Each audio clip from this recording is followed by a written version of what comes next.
Hello dear students.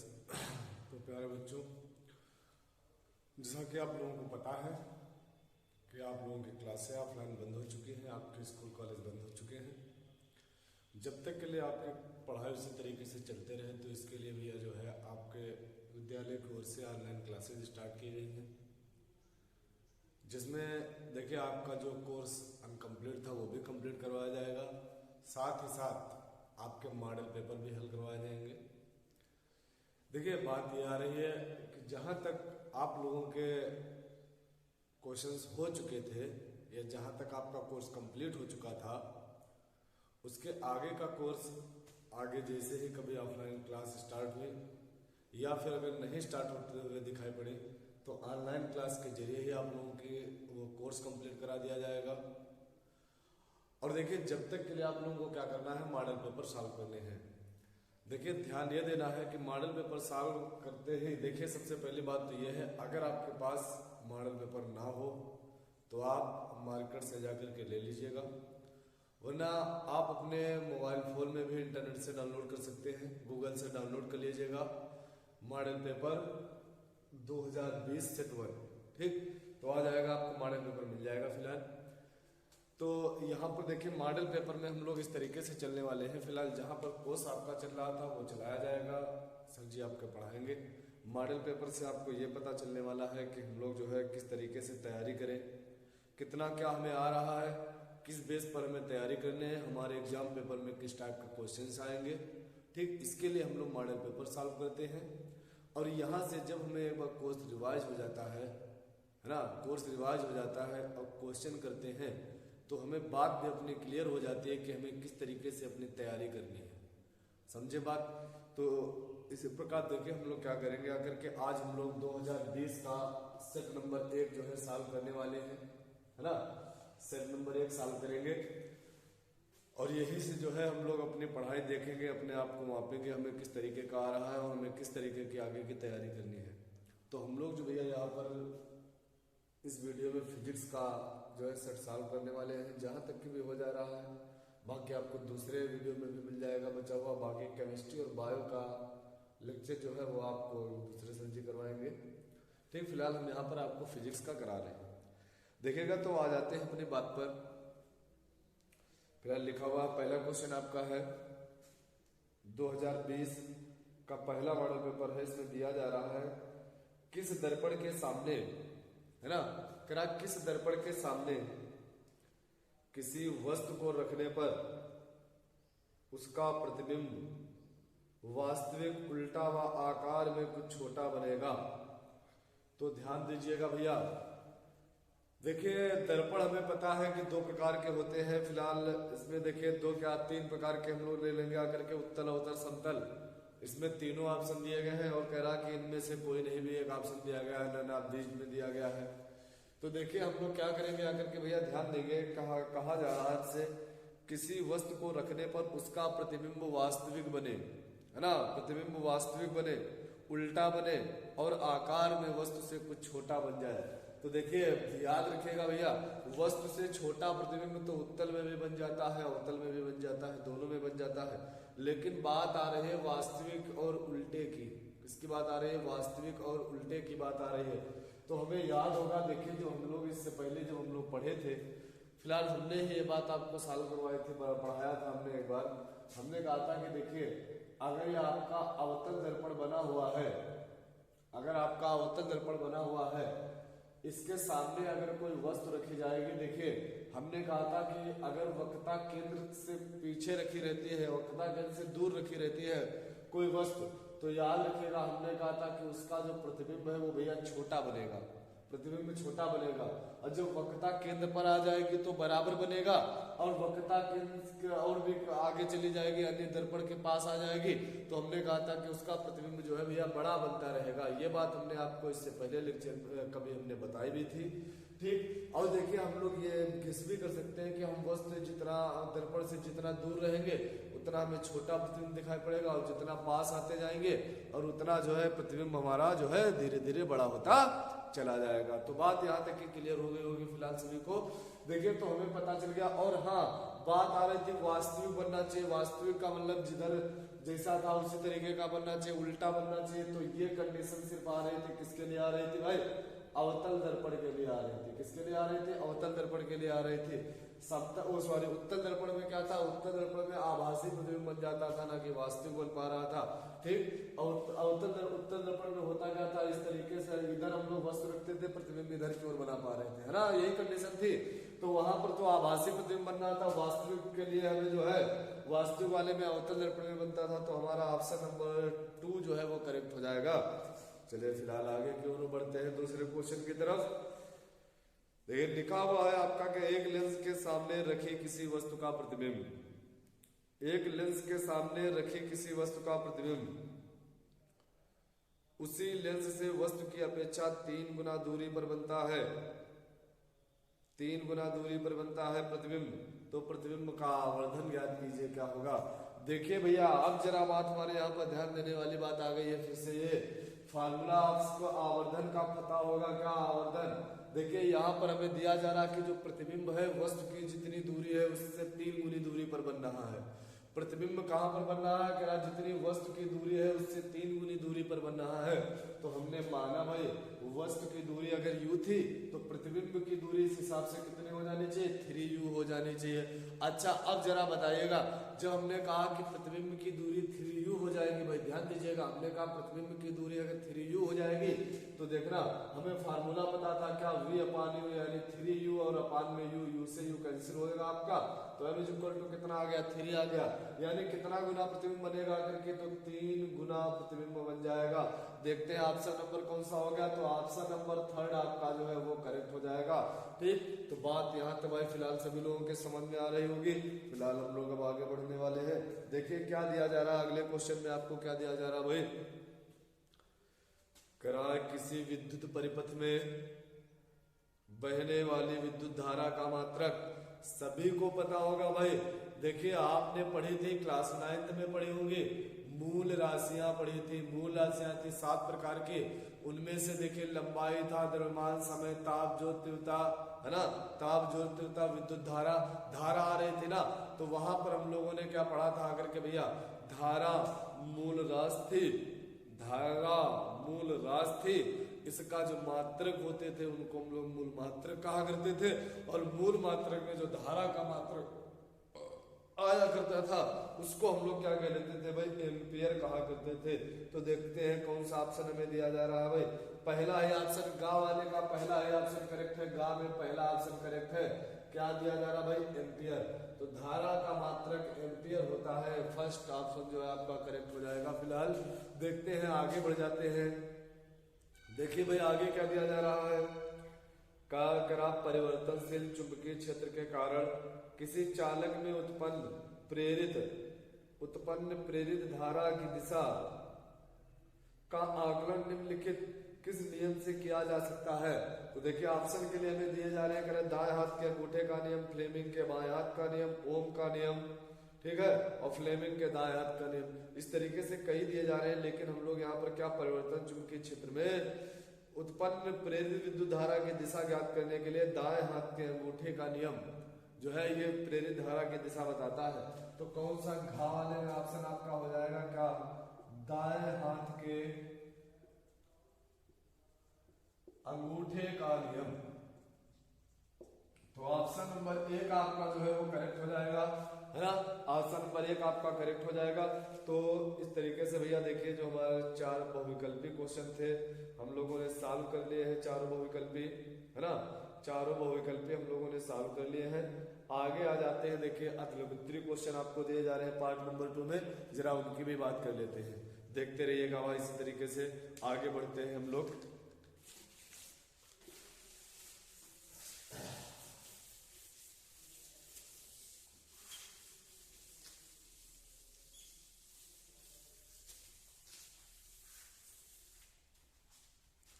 देखिए भाई आगे बढ़ते हैं। तो क्वेश्चन हमें दिया जा रहा है दूसरे वाले पार्ट में जो क्वेश्चन दिया जा रहा है भाई देखिएगा एक बार। यहां से आते हैं हम लोग अपनी बात पर वापस। देखिए अब 2-2 नंबर के आपके क्वेश्चन है ये। एक पारदर्शी कांच से बने घनाकार गुटके जिसकी प्रत्येक भुजा 4 सेंटीमीटर है। तो हमें दिया जा रहा है, देखिए दूसरे का वाला हमें जो दिया जा रहा है, करा घनाकार गुटके की भुजा बराबर दी जा रही है कितने, 4 सेंटीमीटर, है ना। हमें कितने दी जा रहे भाई, 4 सेंटीमीटर। देखिएगा, करा की तली पर स्थित एक काले बिंदु, करा इसकी तली पर स्थित एक काले बिंदु की आभासी गहराई की गणना कीजिए। ठीक, करा काले बिंदु की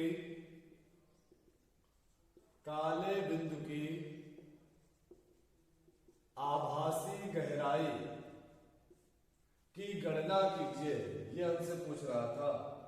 करा जबकि जो है भाई कांच का अपवर्तनांक दिया गया है 1.6, कांच का अपवर्तनांक 1.6 में दिया जा रहा है। देखिए अब जरा बात करें इसके बाद, तो हमें यहाँ पर आभासी गहराई की फिलहाल गणना करनी है। देखिए फिर एक बात ध्यान से सुनिएगा। देखिए हम लोग यहाँ पर देख रहा होगा कि जो है कांच का अपवर्तनांक दिया गया 1.6 और इसके आगे कोई इसकी यूनिट नहीं लिखी हुई है। तो याद रखिएगा अपवर्तनांक जो होता है वो अनुपातिक राशि होती है ना, इसका कोई मात्रक नहीं होता। क्यों नहीं होता है वो भी आपको क्वेश्चन से समझ में आने वाला है। देखिएगा फिलहाल हम लोग यहाँ पर क्या देखने वाले हैं, हमें पता रहता है, देखिए अगर हम लोग अपवर्तनांक निकालेंगे, देखिए अपवर्तनांक अगर हम लोग निकालेंगे, फिलहाल तो यहाँ पर दिया है, लेकिन अगर अपवर्तनांक निकालते तो फार्मूला होता क्या, वास्तविक गहराई बटे आभासी गहराई, वास्तविक गहराई अपान में आभासी गहराई, वास्तविक गहराई अपान में क्या आ जाता है, आभासी गहराई। अब अच्छा अगर हम लोग भाई देखें, यहां से ध्यान दीजिएगा जरा, हमें निकालना तो है आभासी गहराई, है ना, हमें क्या निकालना है, आभासी गहराई निकालनी है। तो इसको इधर करते हैं, अपवर्तनांक को इधर लेकर के आ जाते हैं, तो आ जाएगा फिलहाल आपका फार्मूला क्या, आभासी गहराई is equal to real image यानी वास्तविक गहराई और अपान में आपका आ जाएगा क्या, अपवर्तनांक। अपान में क्या आ जाएगा भाई, अपवर्तनांक आ जाएगा। यहां तक कि फिलहाल बात आप लोगों को क्लियर हुई होगी। देखिए अब जरा बात करते हैं, देखिए अपवर्तनांक तो हमें दिया है भाई, हमें क्या नहीं पता, अभी तक वास्तविक गहराई के बारे में जानकारी नहीं है। तो जरा देखते हैं भाई, कहेंगे कि 4 सेंटीमीटर, हाँ तो जरा देख लेते हैं कैसे हो गया 4 सेंटीमीटर।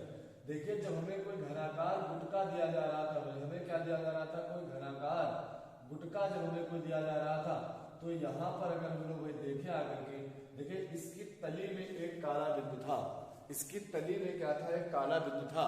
तो यहाँ से जरा आप देखिए, ध्यान दीजिएगा, आप लोगों ने देखा होगा क्या, कभी हम लोग देखिए क्या हो जाए, देखते हो कि किसी भी कांच के अंदर कोई चीज रखी हुई हो, तो हमें वो देखने में क्या लगता है कि या तो हमें लगेगा छोटी चीज होगी, या तो कभी बड़ा लगेगा, या बड़ी चीज होगी तो छोटा लगेगा, ऐसा लगता है ना। देखते हैं हम लोग मेले से खिलौने लाते हैं कांच के, उनमें क्या देखते हैं, देखिए छोटे छोटे से दाने इसमें पड़े रहते हैं, है ना, छोटे छोटे से दाने पड़े रहते हैं और हमें देखने पर वो बहुत बड़े बड़े लगते हैं, है ना, ऐसा होता है। देखिए इसी प्रकार हम लोगों ने देखा होगा, देखिए कांच का जो ग्लास होता है, कटिंग चाय वाला चैनल देख रहे होंगे आप लोग, उसमें देखिए वो ग्लास आता है, कांच वाला ग्लास, वही ग्लास की हम लोग बात कर रहे हैं। तो उस गिलास में हम लोग क्या देखते हैं, अगर चाय भरी जाती है तो हमें क्या लगता है कि चाय उसकी तली तक भरी हुई है, नीचे तक भरी हुई है, हमें ऐसा लगता है। जो लगता है वो समझ लो हमें आभास हो रहा है, आभासी गहराई हो गया करके। और जबकि हम लोग देखते क्या है, वो कांच का तल ऊपर ऐसे थोड़ा सा उठा रहता है और उसके ऊपर चाय भरी रहती है ना, यही तो कंडीशन आती है भाई, ऐसे हमने देखा होगा, ऐसे करके होता है, यहाँ तक ये ऐसे उठा रहता है, हमें लगेगा कि यहाँ तक चाय भरी है, पर वो यहाँ तक नहीं, वो भरी यहीं तक है चाय, हमें लगता है नीचे तक, पर नीचे तक होता नहीं है ना, वही बात हम बता रहे हैं। तो जहां तक है वो वास्तविक हो गई और जहां तक लग रही वो आभासी हो गई, है ना, यही बात हुई भाई। तो देखते हैं यहाँ पर हम लोग आ जाते हैं, देखिए कांच की तली में कोई बिंदु रखा हुआ था, क्या था, कांच की तली में कोई बिंदु रखा हुआ था। तो हम लोग क्या देखेंगे भैया कि जब कांच की तली में बिंदु रखा हुआ था तो इसका मतलब ये देखिए तली, इसकी जो लंबाई हो गया कि यही इसकी क्या हो जाएगी, वास्तविक गहराई। और ये प्रत्येक भुजा घनाकार है तो प्रत्येक भुजा अगर 4 सेंटीमीटर है तो ये गहराई भी उसकी कितनी बन जाएगी भाई, 4 सेंटीमीटर। तो हमें वास्तविक गहराई पता चल गया भाई, हमें पता चल गया इसकी वास्तविक गहराई कितनी होगी, वास्तविक गहराई 4 सेंटीमीटर हो जाएगी, है ना। क्लियर हुआ भाई आप लोगों का। तो अब जरा बात आ जाती है, देखिए हमें पता चल गया आभासी गहराई निकालनी थी, वास्तविक गहराई हो गई 4, अपवर्तनांक आ गया 1.6। देखिए यहाँ से दशमलव काटेंगे, ऊपर 0 बढ़ा देंगे तो आ जाएगा, देखिए 8 से काटेंगे 5 बार चला जाएगा, 8 से काटेंगे 2 बार चला जाएगा, यानी 5/2 आया भाई। कितना आया, 5/2 आया। और 5/2 का मतलब 2.5 का मतलब कितना आ गया, 2.5। अगर मात्रक की बात करें तो देखिए गहराई अगर 1 सेंटीमीटर में दी जा रही थी तो ये भी किसमें आ जाएगी, सेंटीमीटर में हो जाएगी। और यही भैया हम लोगों का क्या हो जाएगा, आंसर हो जाएगा। तो ये आपका जो है 2 नंबर का क्वेश्चन था, फिलहाल हो जाना चाहिए सभी लोगों से, सिंपल क्वेश्चन है। ठीक, एक बार देख लीजिएगा क्वेश्चन को, समझ लीजिए अच्छी तरीके से। फिर हम लोग इसके बाद आ जाते हैं भाई नेक्स्ट क्वेश्चन पर। देखते हैं नेक्स्ट क्वेश्चन हमें क्या दिया गया है। फिलहाल इसको हटाया जा रहा है यहाँ से, ठीक, जिसको जरूरत है इसके हिसाब ले लीजिएगा, है ना। देखिए फिलहाल हटाया जा रहा है।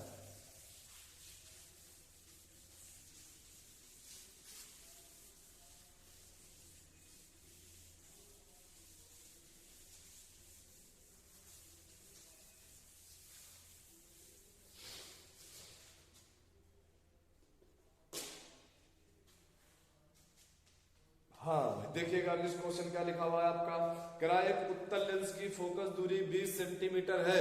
देखिए याद रखिएगा, अवतल लेंस की जो फोकस दूरी होती है, वस्तु की दूरी होती है, वो ऋणात्मक होती है। अवतल लेंस के लिए ऋणात्मक होती है, जबकि उत्तल लेंस के लिए फोकस दूरी, वस्तु की दूरी सभी कैसी होती है भाई, धनात्मक दूरियां होती है। तो हमें पता चल गया, देखिए कहा जा रहा है कि उत्तल लेंस की फोकस दूरी, उत्तल लेंस की फोकस दूरी कितनी दी जा रही है भैया आपको, 20 सेंटीमीटर। कितनी दी जा रही है, 20 सेंटीमीटर दी जा रही है फोकस दूरी।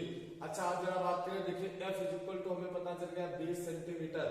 देखिए कहा क्या जा रहा, करा इसकी लेंस की क्षमता की गणना करो, लेंस की क्षमता की गणना कीजिए, है ना। क्षमता हमसे P निकलवाया जा रहा है, पावर निकलवाया जा रहा है। अच्छा अब जरा अगर हम लोग बात करें, भाई ध्यान दीजिएगा बच्चों, देखिए हमें निकालनी है क्या, लेंस की क्षमता। सुन लीजिएगा एक बार, हमें क्या निकालनी है, लेंस की क्षमता निकालनी है। तो देखिए सबसे पहले बात तो यह आ जाती है कि जब हमें लेंस की क्षमता निकालनी है तो फार्मूला क्षमता और फोकस दूरी का है, हमें 2 फार्मूले पते थे, है ना। 2 फार्मूला हम लोगों को पता थे, देखिएगा कौन कौन से थे। एक था P = 1/f, ये था जब फोकस दूरी मीटर में होती थी तो P = 1/f होता था, है ना। एक होता था P = 100/f, ये कब होता था, जब फोकस दूरी सेंटीमीटर में होती थी। जरा बताइए फोकस दूरी हमारी किसमें है, सेंटीमीटर में है, तो हम लोग यहाँ पर 100/f वाला लगाने वाले हैं फार्मूला। देखिए तो अब जरा बात करेंगे तो आ जाएगा आपका P = 100 और अपान में F की बात करें तो F हमारा दिया जा रहा था 20, तो यहाँ से इसको सॉल्व करेंगे तो कितना आ जाएगा 5, तो P = आ गया 5। अच्छा देखिए यहाँ पर उत्तर लेंस था तो इसीलिए हम लोग यहाँ पर लगा लेंगे आकर के +5 डायोप्टर। तो हमें क्षमता पता चल गया आकर के कितनी होगी, आकर के +5 डायोप्टर हो जाएगी।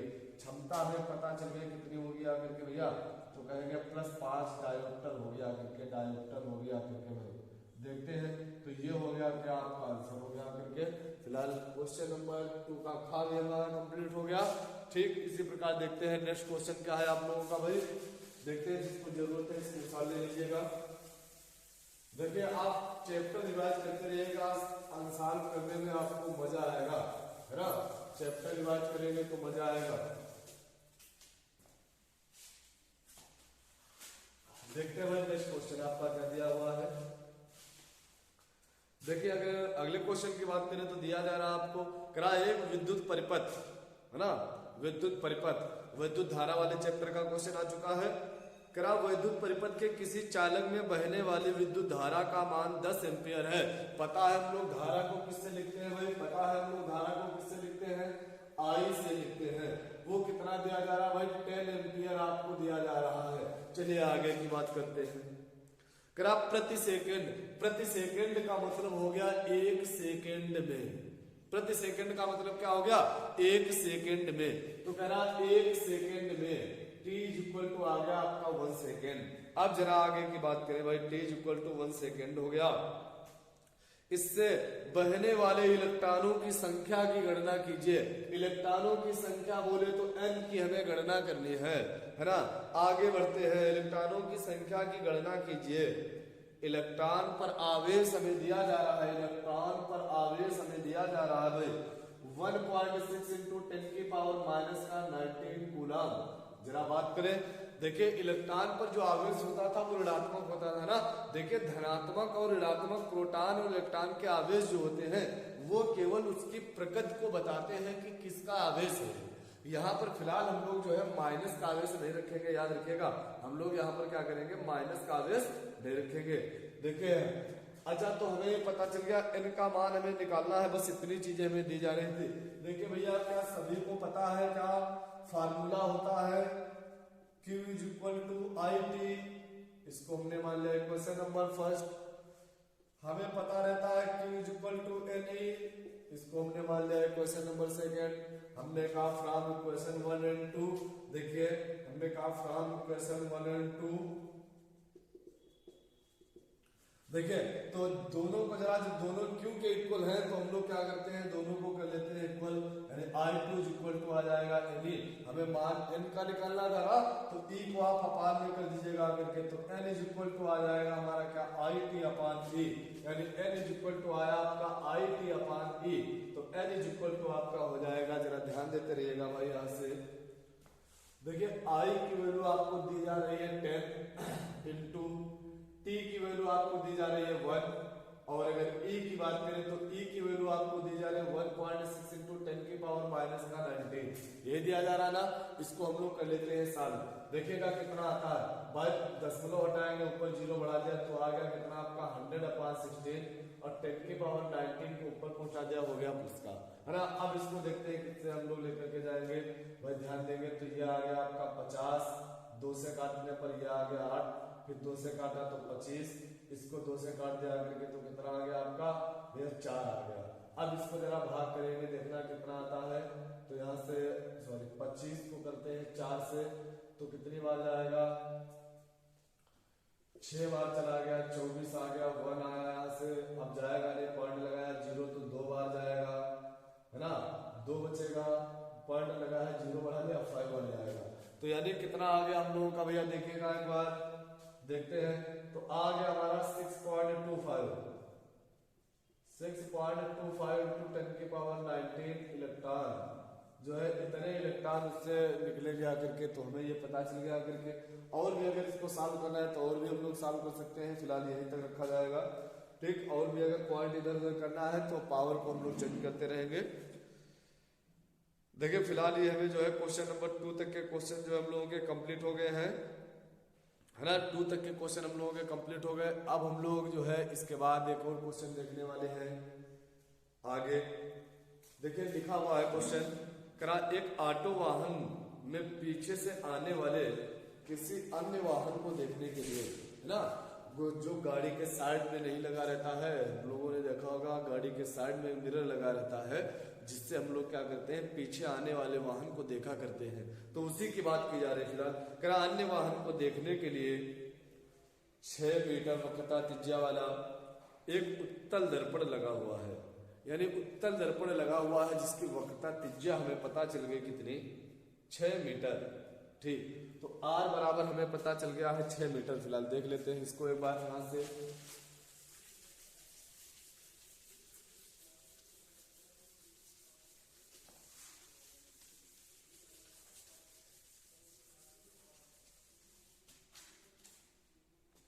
देखिए R इक्वल टू आपको पता चल गया 6 मीटर, ठीक।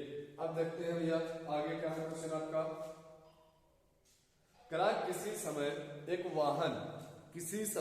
वाहन दर्पण से 6 मीटर की दूरी पर है, दर्पण से 6 मीटर की दूरी पर है।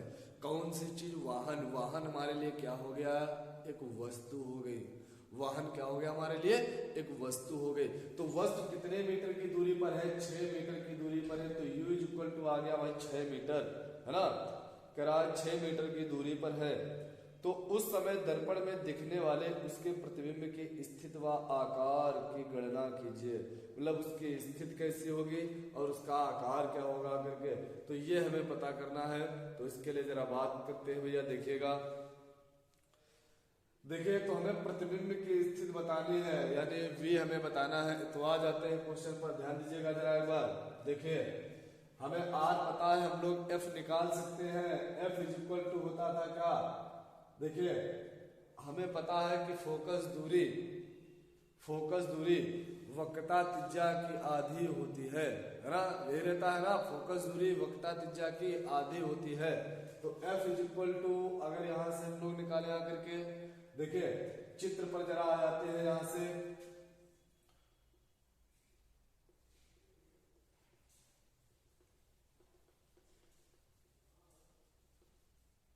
देखिए उत्तल दर्पण था तो हमने ये बना लिया उत्तल दर्पण।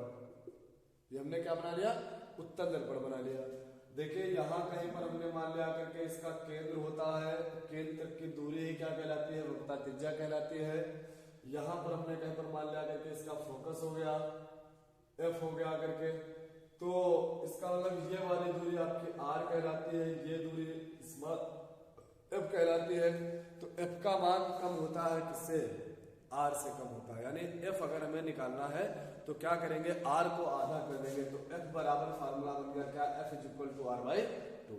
F is equal to R by 2 या R is equal to 2F, ये याद रखेंगे भाई सभी लोग, है ना।